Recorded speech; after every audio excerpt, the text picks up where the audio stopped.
नमो अरिहन्ताणं नमो सिद्धाणं नमो वायिर्यं नमो वज्रायणं नमो लोहे सौगसाहुनं मङ्गलं भगवान् वीरो मङ्गलं गौतमो गणि मङ्गलं कुन्दकुन्दार्यो जैन धर्मोऽस्तु मङ्गलम् सर्वमङ्गलमाङ्गल्यं सर्वकल्याणकारकं प्रधानं सर्वधर्माणां जैनं जयतु शासनं जैनं जयतु शासनं सर्वव्यापैकचिद्रूप स्वरूपाय परात्मने सोपलब्धिप्रसिद्धाय ज्ञानानन्दात्मने नमः। प्रवचन सार परमागम ज्ञेय तत्व प्रज्ञापन अधिकार गाथा नंबर 94 चल रही है।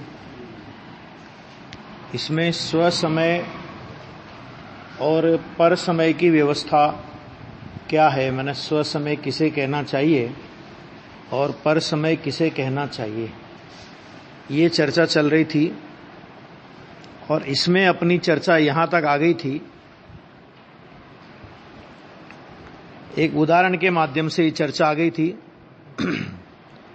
कि अनेक कक्षों में, मैंने कमरों में संचारित रत्न दीपक की भांति एक रूप ही आत्मा को उपलब्ध माने अनुभव करते हुए, है ना, अविचलित चैतना विलास मात्र, अविचलित चेतना विलास मात्र आत्म व्यवहार को अंगीकार करके, तो ये देखो व्यवहार, आत्म व्यवहार को अंगीकार करके, व्यवहार अंगीकार करने लायक है ना,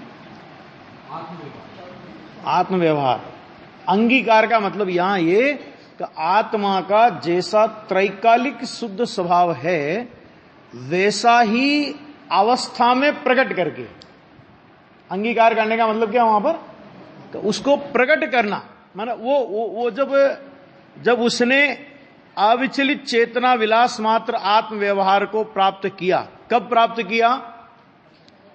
किया कि एक रूप ही आत्मा को उपलब्ध करके, आ गया नहीं आ गया, देखो करते हुए, मैंने कैसे वो आत्म व्यवहार, वो शुद्धता का परिणमन कैसे होता है, तो ये तो उदाहरण दे दिया था कि अनेक अक्षों में संचारित रत्न दीपक की भांति, ये उदाहरण तो समझ में आ गया सबको। एक रूप ही आत्मा को उपलब्ध माने अनुभव करते हुए, ये उसकी शुद्धता को प्रकट करने का ये उपाय कि जो एक रूप शुद्ध आत्मा है।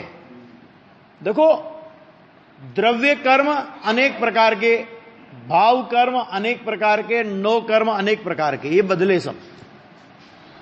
नो कर्म में क्या बदली, नो कर्म में गतियां बदली, गतियों संबंधी शरीर, मतलब उस शरीर की अपेक्षा से गति कह रहे हैं अभी अपन, ठीक है। तो नो कर्म में अनेक प्रकार के शरीर बदले।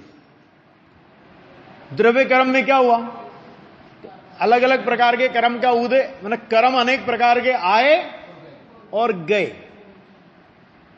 और भाव कर्म में क्या हुआ कि भाव कर्म में अनेक प्रकार के परिणाम, विकारी परिणाम अनेक प्रकार के आए और गए, है ना, माने निगोद जाने योग्य परिणाम भी आए और नौवें ग्रेवक जाने योग्य परिणाम भी आए, बीच के सब लगा लेना। उसी तरह के कर्म के उदय भी हुए, कर्म के बंद भी हुए, सब हुए, और नो कर्म में भी वो सारी परिस्थितियां बनी। हाँ? कभी नरक के आंगन देखे, कभी नरक, कभी स्वर्ग, ये आता है ना भजन में, कभी स्वर्ग के आंगन देखे, कभी नरक की ज्वाला रे। तो एक माने शरीर के टुकड़े टुकड़े हो जाएं नरक में जाकर के, कि ऐसी परिस्थिति में भी रहा, है ना, और हजारों देव सेवा करे, ऐसी देव गति में जाकर के भी पैदा हुआ। ये सब होने पर भी जो नहीं बदला, कि ये सब बदले, माने द्रव्य कर्म की परिस्थिति बदली, नो कर्म की परिस्थिति बदली, भाव कर्म की परिस्थिति बदली। कहने का मतलब क्या कि अंतरंग में परिणामों में परिवर्तन हुआ, परिणामों के परिवर्तन के निमित्त नैमित्तिक संबंध में द्रव्य कर्म में परिवर्तन हुआ, नो कर्म के संयोगों में परिवर्तन हुआ। गुरुदेव श्री ऐसा बोलते थे कि एक दिन में अरबों की आमदनी वाला, कितना, कि एक दिन में अरबों की आमदनी वाला सेठिया अनंत बार हुआ और 10 बार मांगे भीख तो भी एक ग्रास रोटी का नहीं मिले, कि ऐसा भिखारी भी अनंत बार हुआ। मनुष्य गति की बात करें अपन तो क्या है इसमें, है ना। तो ये सब है कि ये सब परिस्थितियां बदली कि नहीं बदली। कि यहां मनुष्य थोड़ा सा कपड़े पे थोड़ा सा गंदगी थोड़ी सी लग जाए और कदाचित मिटे नहीं, वो ऐसी लग जाए तो कपड़ा उतार के फेंक देगा, नहीं पहनना आज के बाद इस कपड़े को, है ख्याल में है कि नहीं है। और वही मर करके सूकर हो जाए, वही जीव, तो उसमें क्या दम है, और वहां पे मलमूत्र खाता रहता है फिर। तो ये सारी परिस्थितियां किसी दूसरे के साथ नहीं, अपने साथ अनंत बार बनी है। ख्याल में है कि नहीं है। हाँ, ये सब, लेकिन ये सब बदलाव होने पर भी क्या नहीं हुआ कि एक रूप आत्म तत्व, बस सीधी सी बात यह कि आत्मा उस सारी परिस्थिति में आत्मा एक रूप रहा। जो निगोद में था वही मुझ में है, और वही सिद्धालय में जाकर के जाऊंगा तो भी वही रहेगा। माने निगोद आत्मा के पर्याय अपेक्षा से विनाश की चरम सीमा है, उससे ज्यादा विनाश पर्याय अपेक्षा से आत्मा का नहीं हो सकता। और मोक्ष माने क्या, कि आत्मा के पर्याय अपेक्षा से विकास की चरम सीमा, उससे अधिक विकास नहीं हो सकता पर्याय में। सिद्ध से अधिक विकास नहीं और निगोद से अधिक विनाश नहीं। ख्याल में आ गया कि नहीं आ गया। और दोनों परिस्थितियों में भगवान आत्मा कैसा रहा कि निगोद में कुछ घटा नहीं और सिद्ध में कुछ बढ़ा नहीं। और वर्तमान में भी कैसा है कि वर्तमान में भी वैसा ही है। ऐसा जो एक रूप आत्मा है, सभी का आत्मा, जिन्होंने उस आत्मा को उपलब्ध किया, अनुभव करते हुए, उपलब्ध माने अनुभव करते हुए, उपलब्ध का मतलब क्या, कहीं गुम गया था क्या, उपलब्ध करने का मतलब क्या कि अरे गुमा तो नहीं था। देखो एक नियम सार में एक बहुत बड़े गाथा आती है, मम ज्ञान में है आत्मा, दर्शन चरित में आत्मा, है ना, कि मेरे ज्ञान में आत्मा, मेरे दर्शन में आत्मा, मेरे चारित्र में आत्मा, मेरे संयम में आत्मा, मेरे योग में आत्मा। ये आचार्य कुंद देव की गाथा है। तो इसमें क्या बड़ी बात है कि नहीं, बहुत बड़ी बात है। आत्मा में ज्ञान है, आत्मा में दर्शन है, लेकिन ज्ञान में आत्मा नहीं आया आज तक। धर्म आत्मा में ज्ञान होने का नाम नहीं है, ज्ञान में आत्मा आने का नाम धर्म है। आत्मा में श्रद्धा होने का नाम धर्म नहीं है। क्या कहा मनोज भाई, श्रद्धा में आत्मा आने का नाम है, आत्मा में चारित्र होने का नाम धर्म नहीं है। चारित्र की पर्याय में आत्मा आने का नाम धर्म है। महावीर जी बराबर है। ऐसा मैंने कहने का मतलब क्या कि मेरी हर परिणति में आत्मा, इसका नाम धर्म, इसका नाम आत्मा को उपलब्ध करना। उपलब्ध कहां, आत्मा तो त्रिकाल वस्तु की अपेक्षा से देखो तो आत्मा तो उपलब्धि है। समय सार की अव्यक्त के 6 बोल आए 49 गाथा में, तो उसमें भगवान आत्मा एक सबका, ये तो भगवान आत्मा कैसा, उनने कहा अव्यक्त, समझ गया ना, अव्यक्त। तो गुरुदेव श्री ने बहुत अच्छा उसका अर्थ किया। गुरुदेव श्री ने कहा कि देखो ये पर्याय को यहां पर एक नाम दिया व्यक्त। क्या नाम दिया कि पर्याय को व्यक्त नाम दिया। इस अपेक्षा से भगवान आत्मा को अव्यक्त कहा। लेकिन भगवान आत्मा अपने त्रैकालिक स्वभाव की अपेक्षा से देखो तो त्रैकालिक स्वभाव तो त्रिकाल विद्यमान है। नियम सार की भाषा में कहूं तो नियम सार यह कहता है कि त्रिकाल को त्रिकाल जानने वाला त्रिकाल ज्ञान त्रिकाल वर्त रहा है। क्या कहा? पकड़ना बात को, बहुत गहरी बात है। क्या कहा? त्रिकाल को, अभी सुन लो एक बार, पूरा सुन लो, तभी अभी बहुत गलतियां होएगी नहीं तो।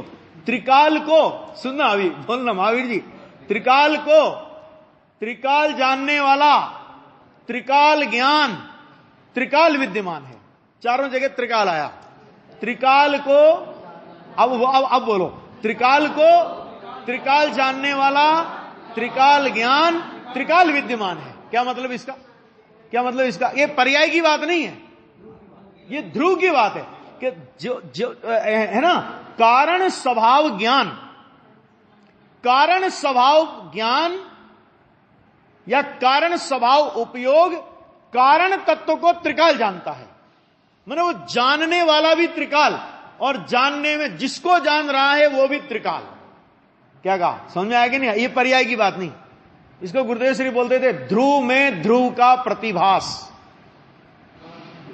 कारण शुद्ध पर्याय नहीं है, प्रतिभास की बात चल रही है। कारण शुद्ध पर्याय अलग चीज है। ध्रुव में ध्रुव का प्रतिभास। क्योंकि अगर ऐसा, देखो ये बहुत गजब की बात है कि अगर ऐसा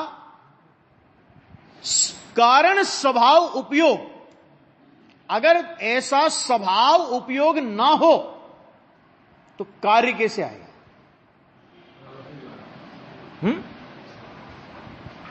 ख्याल में आया कि नहीं है?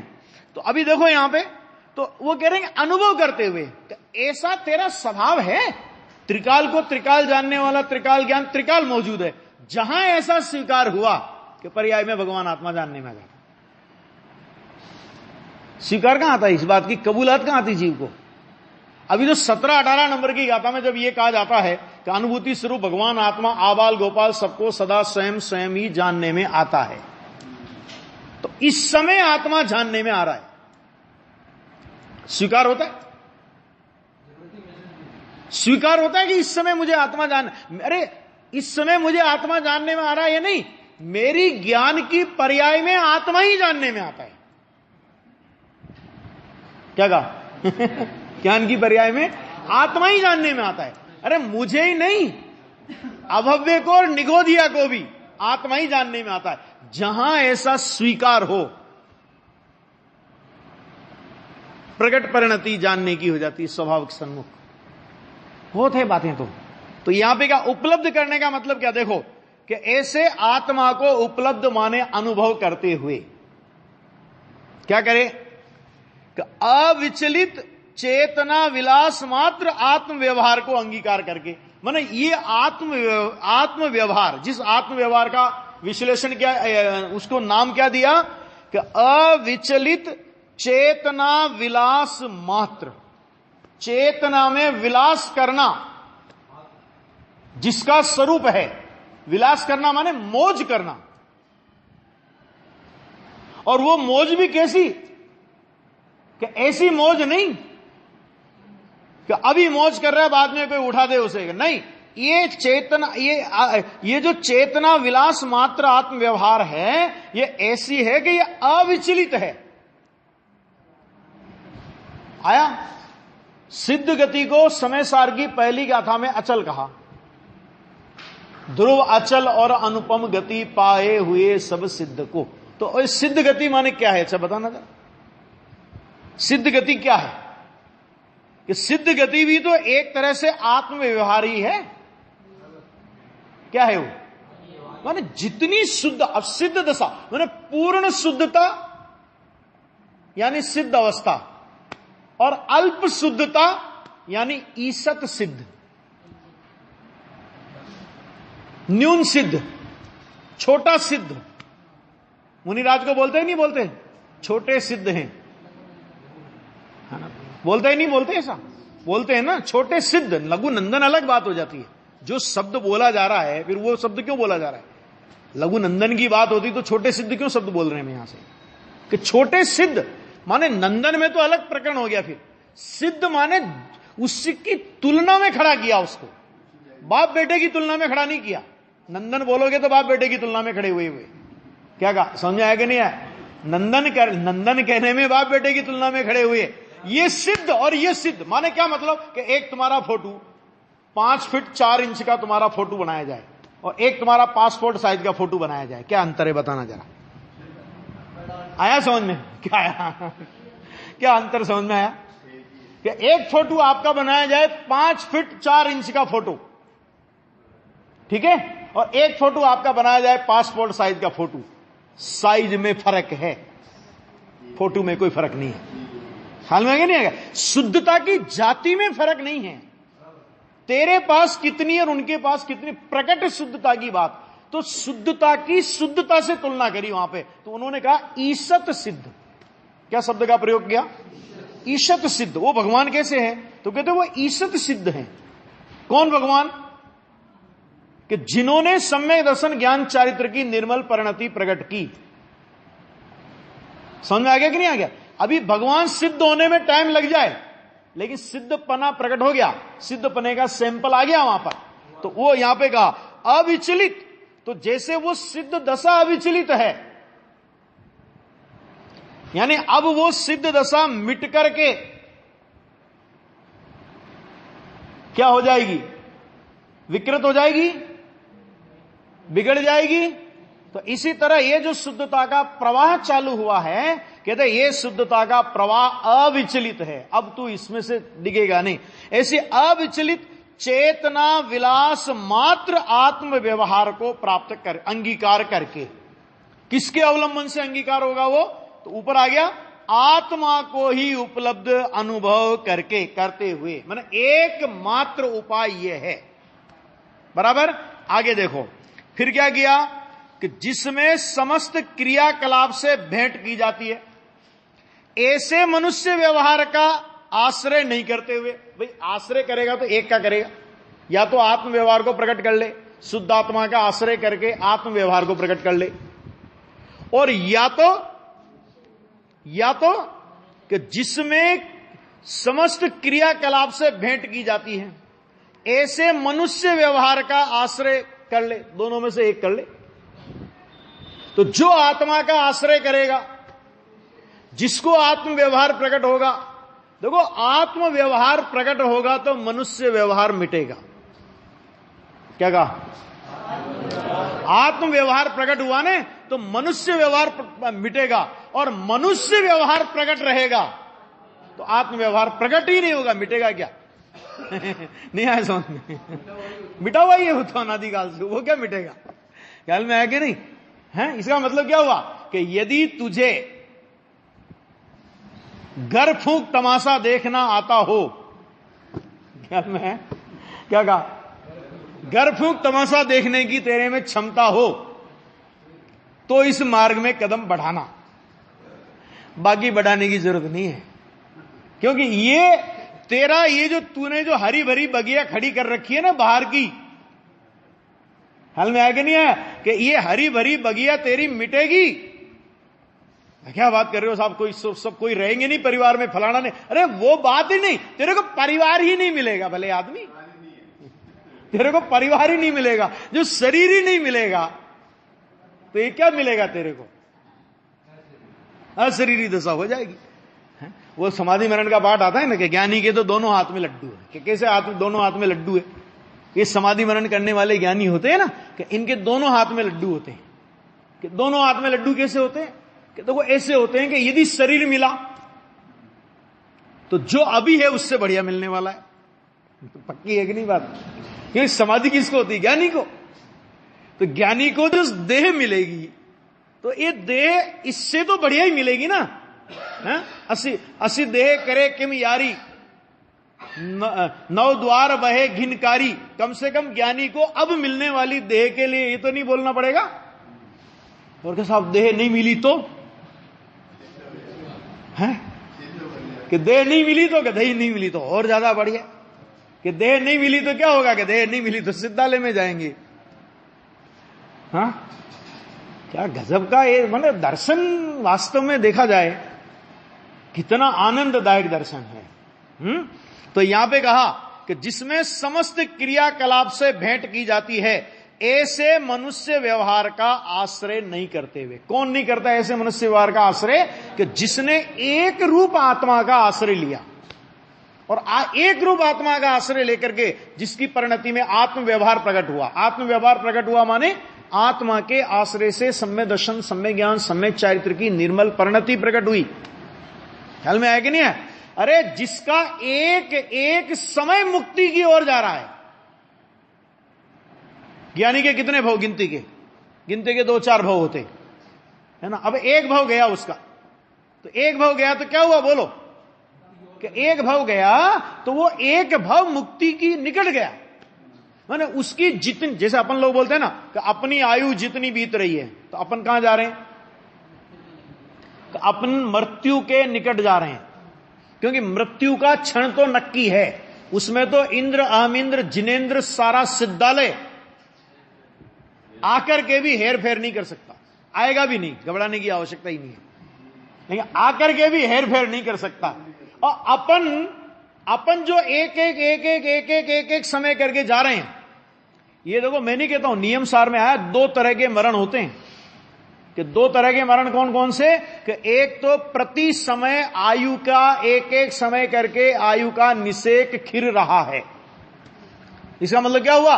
हम हर समय मर रहे हैं। क्यों? आयु का निषेक खिर रहा, मैंने एक समय की आयु गई, एक समय की आयु गई, एक समय की आयु गई, एक समय की आयु गई, लेकिन वो मरण किसी को मरण लगता ही नहीं है। और एक वो मरण कि जब सारी आयु के निषेक खिर जाएंगे, तो इस भव संबंधी जो शरीर मिला संयोग में, कि इस शरीर को छोड़ करके आत्मा दूसरी गति में चला। सिद्धालय में कहां जाएगा राजू भाई, अभी बहुत टाइम है कि दूसरी गति में चला जाएगा। तो ये हुआ द्रव्य मरण, ये हुआ द्रव्य मरण। ये मरण जीवन में एक बार होता है, और ये मरण जीवन में हर समय हो रहा है। बोलो अपन किसके निकट जा रहे हैं? प्रति समय मरते हुए उस मरण के निकट जा रहे हैं। ज्ञानी किसके निकट जा रहे हैं? कि प्रति समय चैतन्य विलास करते हुए, आनंद, चैतन्य के आनंद में मौज करते हुए उस सिद्धालय की ओर जा रहे हैं। बहुत से लोग बोलते हैं ना, अच्छा ये सोनगढ़िए लड्डू खाते खाते मोक्ष में जाएंगे। मैंने कहा बिल्कुल जाएंगे, लेकिन लड्डू कौन सा?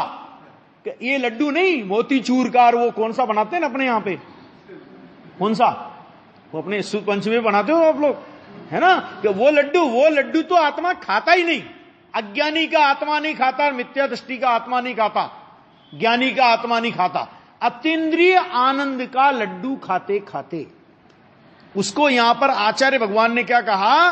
कि चैतन्य विलास। ये शब्द का देखो, आचार्य के शब्दों का चयन देखो, अंगीकार करके आ गया ना। फिर उसके बाद कहा जिसमें समस्त क्रियाकलाप से भेंट की जाती है, ऐसे मनुष्य व्यवहार का आश्रय नहीं करते हुए। और जहां उस मनुष्य व्यवहार का आश्रय नहीं किया, ये नास्ती। आश्रय किसका किया? ये तो नहीं करना हुआ। नहीं, आत्म व्यवहार का आश्रय नहीं करते, आत्मा का आश्रय करते हैं और आत्म व्यवहार को प्रकट करते हैं। क्यों नहीं करते आत्मा का आश्रय, आत्म व्यवहार का आश्रय?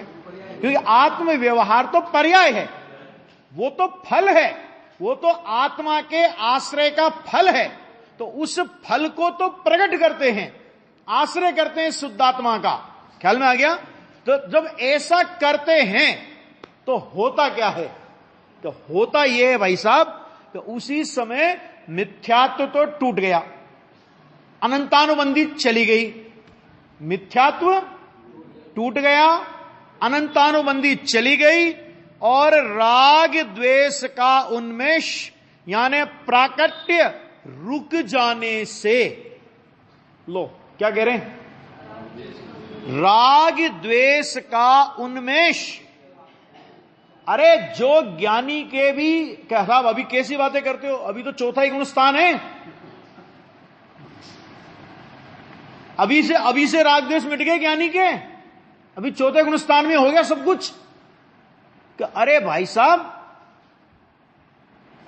सम्यक दर्शन और अनंतानुबंधी का जहां अभाव हुआ, तो वहां पर विकार की कमर टूट गई। अब जिस आदमी की कमर टूट जाए, उस आदमी के अस्तित्व का क्या स्वरूप होता है वो मुझे बताने की जरूरत नहीं है। रीढ़ की हड्डी कह दो, कमर टूट गई कह दो, है ना? ख्याल में आ गया कि नहीं आ गया? हाँ, उसका क्या स्वरूप होता है कि बिस्तर पे पड़ा रहेगा, हिलेगा नहीं और चलेगा नहीं, है ना? तो जो ज्ञानी को, अब अपने को क्या दिखता है? अपने को क्या दिखता है कि ज्ञानी के भी राग होता है। ध्यान से सुनना, अज्ञानी की दृष्टि कैसी है। अज्ञानी को ज्ञानी का राग दिखता है, और वीतरागी संतों को और भगवान को ज्ञानी के राग द्वेष का प्राकट्य रुक जाना दिखता है। क्या कहा? भगवान को दिखता है कि ज्ञानी को राग रुक गया, और अज्ञानी को दिखता है कि ज्ञानी को तो राग है। मैं आपको उदाहरण दूंगा, अभी समझ में आएगा, ऐसे कुछ घबराने की बात नहीं है। मैं आपसे ये पूछूं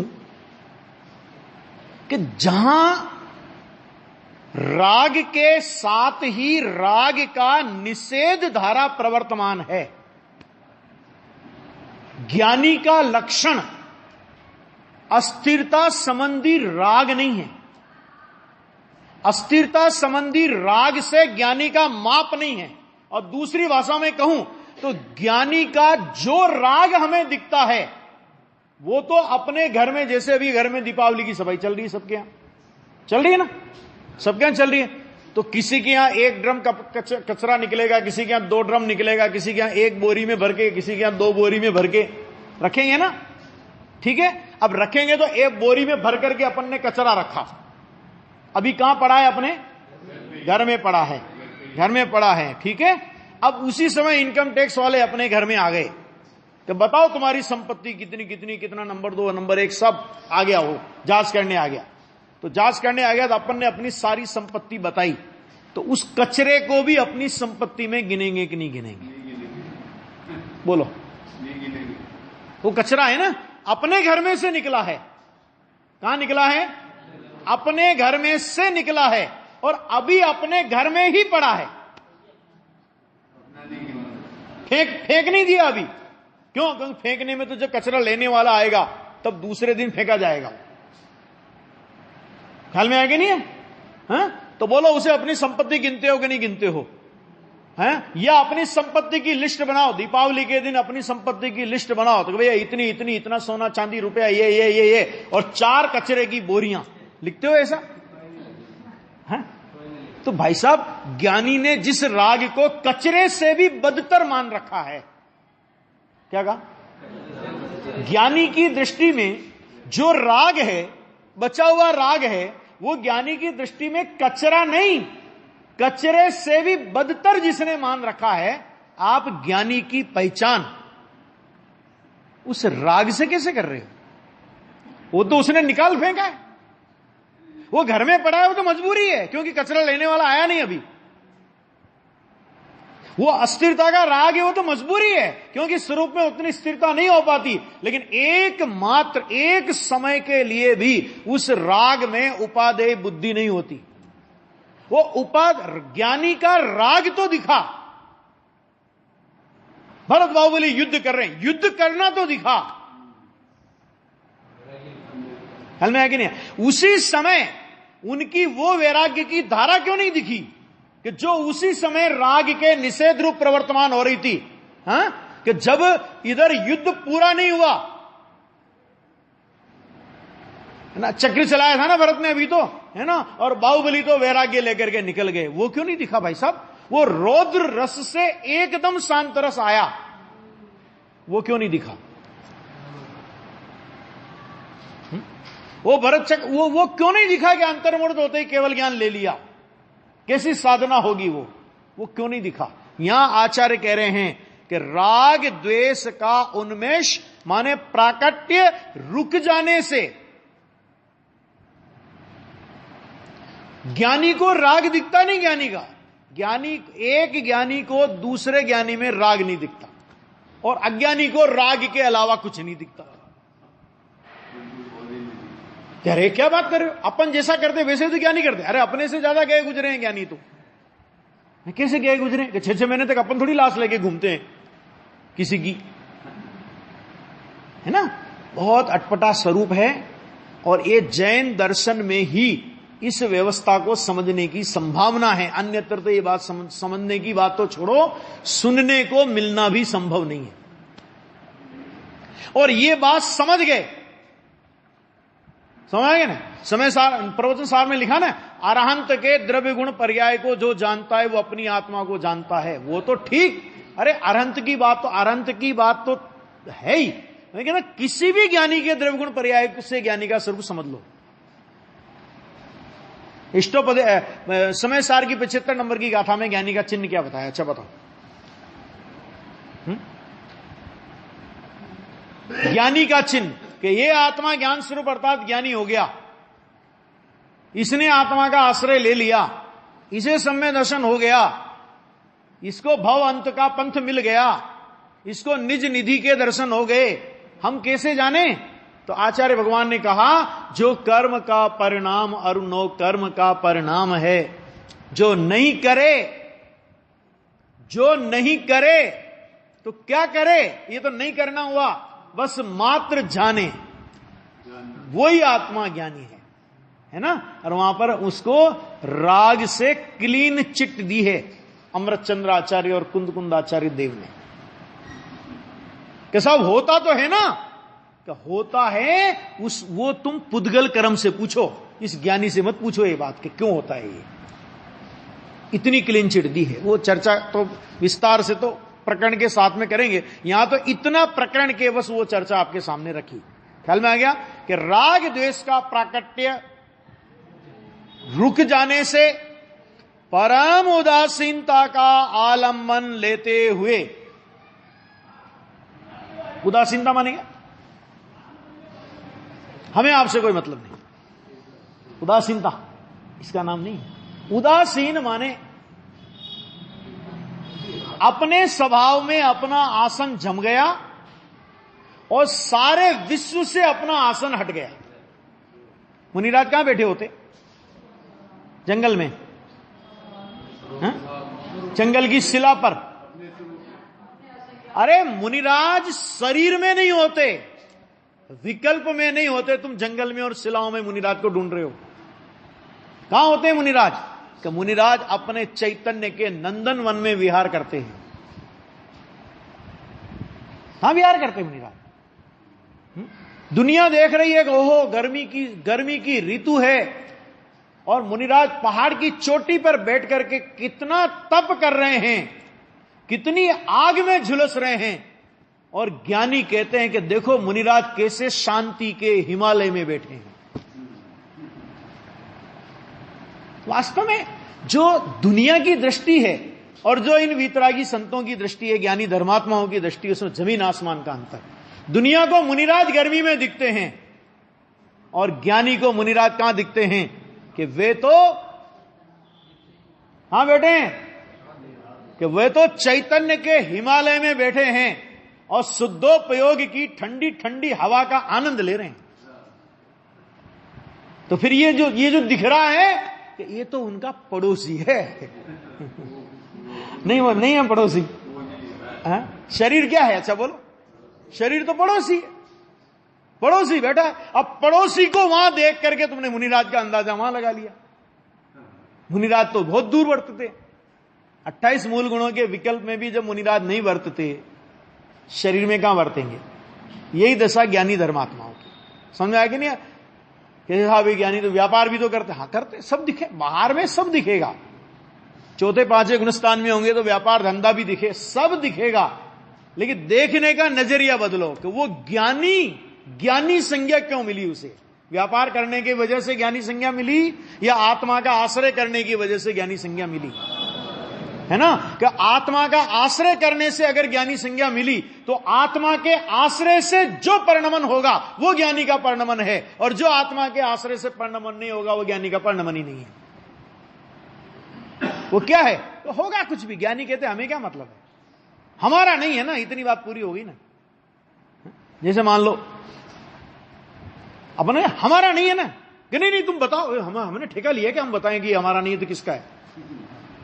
मान लो अपन ट्रेन में यात्रा कर रहे है ना, अब ट्रेन में यात्रा करें तो अपना सूटकेस भी है और उसी के सामने किसी का नंबर 2 वाले का सूटकेस भी, स्मगलिंग का माल रखा, कुछ भी रखा। भाई ट्रेन में तो कोई भी यात्रा कर सकता है, उसमें मैं क्या करूं। अब पुलिस वालों ने जांच की तो उन्होंने कहा कि ये सूटकेस किसका, कि भाई साहब ये तो हमारा है। क्या क्या है इसमें, हमने सारी लिस्ट बता दी, उसने चेक कर लिया, हो गया। दूसरा सूटकेस पकड़ा, उसमें नंबर 2 का माल मिला, जो भी मैंने समझ लो जो भी नहीं आपत्तिजनक सामान उसमें मिले, ये किसका है, हमें पता नहीं, यानी तुम्हारे पास रखा था। कि हमारे पास तो तुम भी खड़े हो अभी, नहीं आया समझ में। पुलिस वाले से हम क्या बोले कि हमारे पास तो तुम भी खड़े हो अभी, कि नहीं तुम बताओ ये किसका है। कि ये पता लगाना तुम्हारी ड्यूटी है, सरकार तुम्हें इसके लिए पैसे देती, हमें नहीं देती। कि हम ये पता लगाएं कि ये सूटकेस किसका है, इसका पता लगाना तुम्हारा काम है। कि ज्ञानी से पूछेंगे विकार किसका है, कि भाई साहब मैं स्वभाव के आश्रय से जो प्रकट हो वो मेरा, और स्वभाव के आश्रय से जो प्रकट नहीं हो कि वो जिसके आश्रय से प्रकट हुआ हो उससे पूछो। तो हमसे क्यों पूछ रहे हो, समझा क्या ना। इस तरह कर्म और कर्मकृत भावों की उपेक्षा वृत्ति ज्ञानी को वर्तती है। इसको कहा राग द्वेष का उन्वेष्य, माने प्रकटता रुक जाने से। क्या गजब की दुनिया है देखो ये।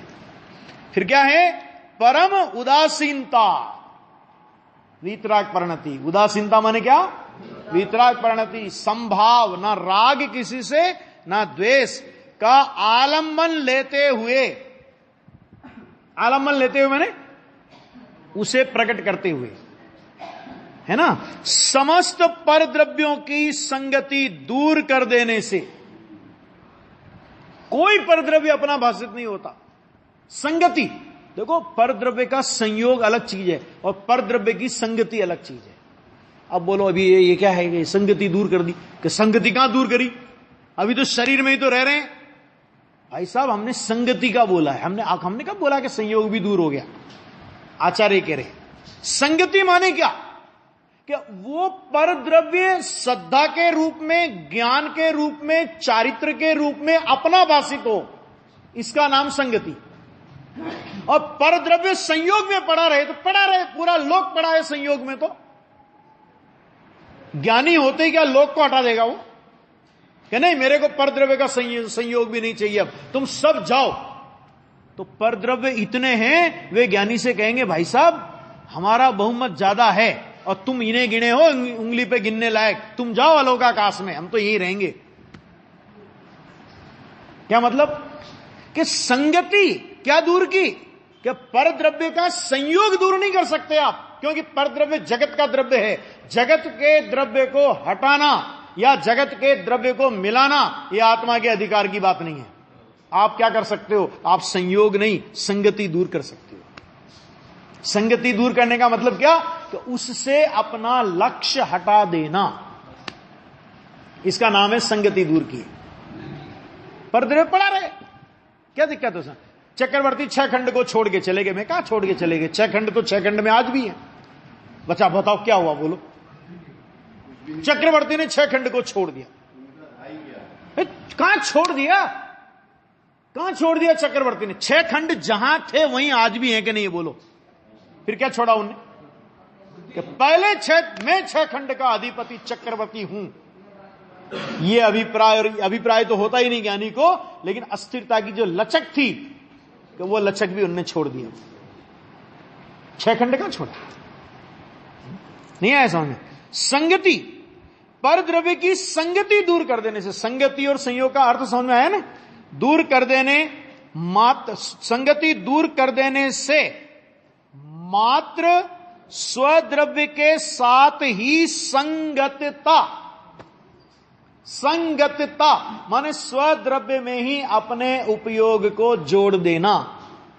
श्रद्धा उसमें अहम करे, ज्ञान उसे अपने रूप में जाने, चारित्र उसमें अपनेपन का आचरण करे। ख्याल में आ गया। और जब श्रद्धा, ज्ञान और चारित्र ये तीनों उस स्वद्रव्य की आराधना में संलग्न होते हैं, तो आत्मा के अनंत गुण क्या होते हैं कि वो भी प्रसन्नता से नाचते हैं।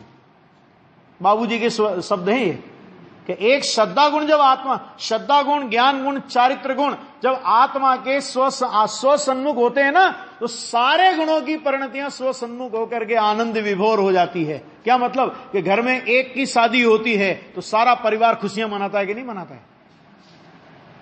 अब वो ये थोड़ी होता है कि शादी तो उसकी हो रही, हम क्यों हंसे? अरे भाई, परिवार किसका नाम है कि एक की प्रसन्नता में सबकी प्रसन्नता, इसका नाम ही तो परिवार है। तो श्रद्धा, ज्ञान, चारित्र और अनंत गुण परिवार हमारा, बोलते कि नहीं बोलते अपन? तो श्रद्धा, ज्ञान, चारित्र का सम्यक परिणमन होगा तो अनंत गुण खुशियां मनाएंगे, और ये अनंत गुणों की खुशी का नाम है अतीन्द्रिय आनंद का वेदन। इसका नाम है अतीन्द्रिय आनंद का वेदन। ये अनंत गुणों की जो प्रसन्नता है, अनंत गुणों की जो निर्मलता है, कि इस अनंत गुणों की निर्मलता के परिणमन का नाम, इनकी खुशियों का नाम दिवाली है आत्मा की। ख्याल में आ गया? ऐसा तो उदासीनता का हो गया। साथ में मात्र स्वद्रव्य के साथ ही संगतता होने से वास्तव में स्वसमय होते हैं। क्या मतलब इसका? कि देखो भैया, पहले तो आत्मा समय है, न स्व समय है न पर समय है, समय है। अब जब वो समय स्वरूप ऐसा जो अपना भगवान आत्मा, तो उस भगवान आत्मा का अवलंबन लिया, तो अब वास्तव में वो स्व समय हुआ। अभी तक क्या था कि अभी तक समय था, लेकिन मैं समय स्वरूप शुद्धात्मा हूं, ऐसा भान नहीं होने से राग, द्वेष, मोह की परिणतियों में अपना जीवन व्यतीत कर रहा था, तो वो स्व पर समय होता था। देखो इसमें लिया है नीचे कि जो जीव स्व के साथ एकत्व की मान्यता पूर्वक मन स्व के साथ युक्त होता है, उसे स्व समय कहा जाता है। वास्तव में तो समय है, समय के फिर दो भेद किए है ना। स्व समय होते हैं अर्थात क्या मतलब कि स्व समय रूप परिणमित होते हैं। स्व समय होते हैं माने क्या मतलब कि स्व समय रूप परिणमित होते हैं, माने पर्याय में उस शुद्धात्मा का जैसा पवित्र शुद्ध स्वरूप है, वैसा पर्याय में शुद्ध और पवित्र परिणमन हो जाता है। यानी क्या मतलब कि जैसा सामान्य वैसा विशेष, जैसा नित्य वैसा अनित्य परिणमन शुरू। ख्याल में है? जैसा द्रव्य गुण वैसा पर्याय में परिणमन शुरू हो गया। कहते इसका नाम स्व समय कहने में आता है। और इसलिए किस लिए कि इस स्व समय परिणमन में एकमात्र आत्मा का अवलंबन है, मनुष्य आत्म व्यवहार की प्रकटता है, राग द्वेष का प्रागट्य रुक गया है, ऐसा है। इसलिए स्व समय ही क्या कहना चाह रहे हैं? राग नहीं, द्वेष नहीं, विकार नहीं, कोई भी प्रकार का परिणाम नहीं, केवल मात्र जो स्व समय रूप परिणमन, स्व समय माने जो स्व समय रूप परिणमन, कि वही आत्मा का तत्व है। तत्व है का मतलब समझे? तो जैसे क्या होता है कि किसी भी चीज का हम अर्क निकालते हैं ना, नहीं आया समझ? अर्क निकालते हैं ना, अर्क है ना, तो ये आत्मा का अर्क है, ये माल है, माल आत्मा का कस, सत, नींबू का सत, ऐसे आत्मा का सत है। अब नींबू का सत कैसा होगा? क्या गजब, इतना बढ़िया, इतना मीठा नींबू का सत कि चीनी डालने की जरूरत ही नहीं पड़ी। बोलो हैं? बोलो ठीक है ना, है ना नींबू का सत वो? अरे जैसा नींबू का स्वरूप है, उसमें से क्या निकल गया? उसमें से छिलका निकल गया, उसमें से बीज निकल गया, उसमें से वो क्या बोलते हैं, तंतु, जो भी बोलते हैं कि वो निकल गया। अरे उसमें से खटास के अंदर जो पानी का अंश था वो निकल गया, तो क्या रह गया कि जो उसका वास्तविक रूप था, कि वास्तविक रूप क्या था नींबू का, कि वास्तविक रूप नींबू का खट्टापन, तो वो खट्टापन रह गया। तो हम उसे क्या बोलते हैं, ये नींबू का सत है ना, ये नींबू का कस है, ये नींबू का तत्व है। इसी तरह जो स्व समय रूप परिणमन है कि इसमें से द्रव्य कर्म निकल गया, इसमें से भाव कर्म निकल गया, इसमें से नो कर्म निकल गया, है ना, संयोग में भले ही हो लेकिन उनकी क्या छूट गई, अभी क्या आया था शब्द, संगति। समझ आ गया कि नहीं आ गया, संगति छूट गई माने निकल गया। तो द्रव्य कर्म निकल गया, भाव कर्म निकल गया, नो कर्म निकल गया। उसके बाद जो बचा, क्या बचा, तो आत्मा जैसा पवित्र तत्व है उसका वैसा ही पवित्र परिणमन बचा, और वो पवित्र परिणमन ही भगवान आत्मा का क्या है, तत्व है। वही आत्मा का सत्व है, वही प्रकट करने लायक है, वही आनंद का मार्ग है, वही मुक्ति का मार्ग है। शेष चर्चा कल।